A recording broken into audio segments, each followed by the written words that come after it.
এখন করব দুপুরের রান্না। দুপুরের রান্না বলতে সকালে তো একটু ভাত হয়েছে, আর এখন বানাবো এই যে মাছ তো ফ্রিজে ছিল, 3 পিস এই বাটা মাছ ছিল ফ্রিজে, সেইটুকুকে নুন হলুদ মাখিয়ে নিয়েছি।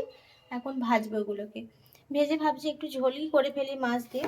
অনেকটা বেলা হয়ে গেল, ঘরের কাজ সারতে সারতে যে এত বেলা হয়ে যায়। সব কিছু কমপ্লিট হয়ে গেছে, শুধুমাত্র এই তরকারিটুকু হলেই খাওয়া দাওয়া হয়ে যাবে। যাই হোক, তোমার দাদা এসে খাবে সেই জন্য, না হলে অতটা চাপ ছিল না যে করতেই হবে। এখন করে নেবো মাছটা ভাজা, ভেজে সবজিটুকু আছে দেখি ফ্রিজে কি কি সবজি আছে।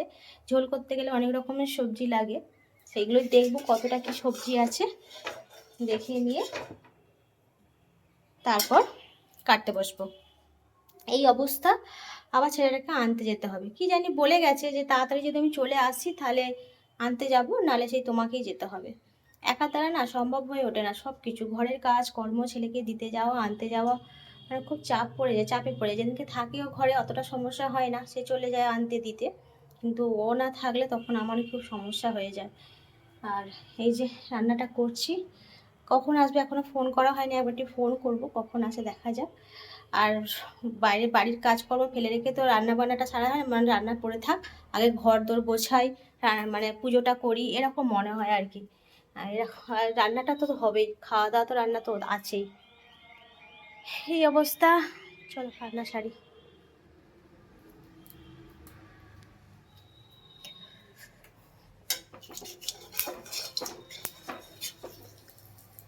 তেলটা গরম হয়ে গেছে, একটু ভালো করে না তেল গরম করে ছাড়লে পুরো একবারে মাছগুলো এমন জড়িয়ে ধরবে, তখন মনে হয় সব মাছ ফাছ উল্টে দিয়ে একবারে ভীষণ রাগ উঠে যায় যখন মাছ জড়িয়ে ধরে কড়াতে।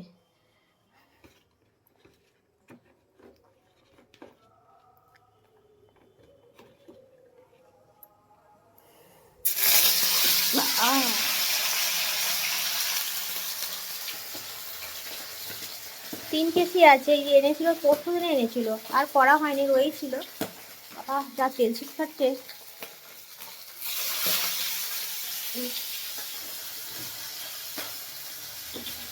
ছেলেকে সকালে ডিম করে দিয়েছি, সেই তো মাছ ধরে দিয়ে তার গায়ে জ্বর, সেই জন্য মাছ খাওয়া আর ঝামেলা করিনি সকালের দিকে। সে তার ডিম খেয়ে গেছে, আমাদের জন্য মাছ।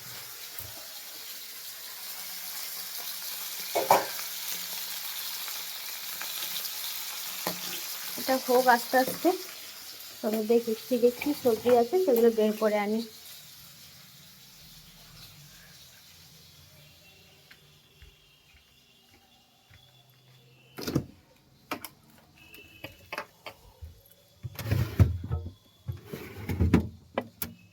ফুলকপি আছে, পেঁপে দেবো না, পেঁপে ভাতে দিয়েছি একটু। আচ্ছা, এখানে আছে বেগুন, বেগুন একটু দেবো ঝোলে। এখানে অনেক কিছু সবজি আছে, চিচিঙ্গে আছে, দেখি চিচিঙ্গেটা যদি ভাজা হয় তো ভেজে ভেজে ফেলবো চিচিঙ্গেটা। থাক, আর বেশি কিছু দেবো না, আলু বেগুন ফুলকপি দিয়ে ঝোল।